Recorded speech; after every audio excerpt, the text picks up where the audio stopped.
Chuck and Kelly, this group has been protesting every Monday and will continue for the next few Mondays. And as part of their protest to try to help poor people, they say they've been blocking traffic, and a lot of people feel endangering public safety, but not been arrested for that anyway. We're joined by our legal analyst, Paul Harding from Martin, Harding & Mazzotti. Hey, Paul, how are you? Hey, good morning, guys. Good morning. So, all right, so for 2 consecutive Mondays, these people have blocked traffic in Albany, causing a lot of, inconvenience for people, but also perhaps, endangering public safety, rerouting police cars and ambulances, but no arrests. In the Albany mayor, Kathy Sheehan, says she doesn't like it, but they haven't done anything. And should they be making arrests here? Could they be? Well, they certainly could be, and I think they will. Just when does it rise to the level of public safety being at odds or in jeopardy? So the First Amendment says, we have the right to assemble, we have the right to petition the government for our grievances, but they always balance that with what's happening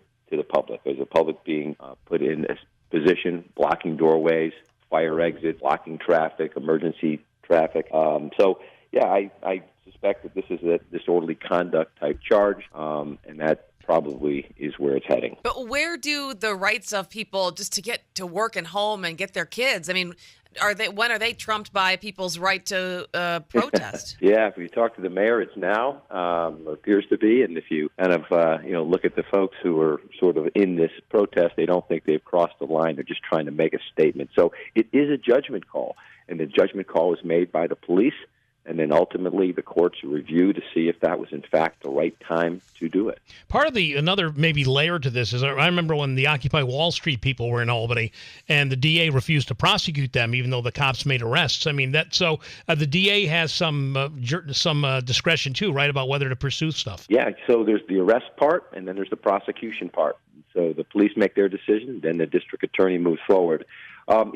Obviously, they'd like this thing to just sort of go away, and arrests sometimes can lead to behavior a little bit different than the protest. You get somebody who might resist arrest, and now there's somebody who's injured, and they're just crowds have a way of escalating once they're sort of deterred from what they were hoping to do, which in this case was a peaceful protest.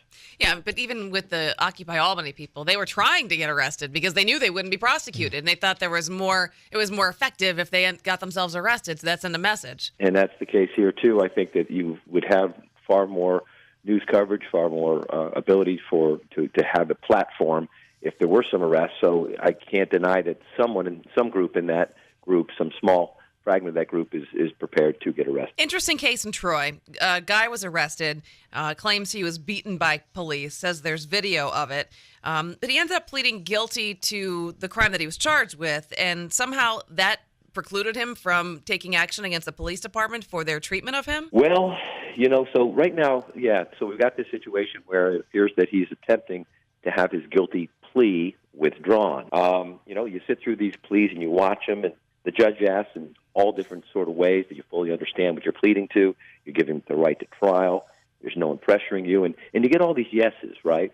So here, the only way that this plea is going to get overturned is going to show if there was some kind of fraud or was a mistake in the inducement of the plea. Hardly ever happens. So I don't suspect it's going to happen. Now the question is, why are they so intent on having this happen? You've got 2 courts, right? You've got the criminal court and you've got civil court. So it appears they're headed for a civil court, a money damage claim for police brutality. At least that's the implication here. So, a little confused as to why they're working that hard to try to get that plea overturned, because that video is going to be available at the civil trial. Yeah, so if I get it right, this guy Lamont Lee was arrested and roughed up by police. He went into court. He pleaded guilty to reduced charges, and then and he was represented by a public defender. And then another attorney came into the picture, and this video shows up showing supposedly the 4 Troy cops beating him. And so the fact that this video surfaced after he copped the plea, is that what they're going for? Is that on the basis on which they're trying to get the plea removed? Well, unless they can show that the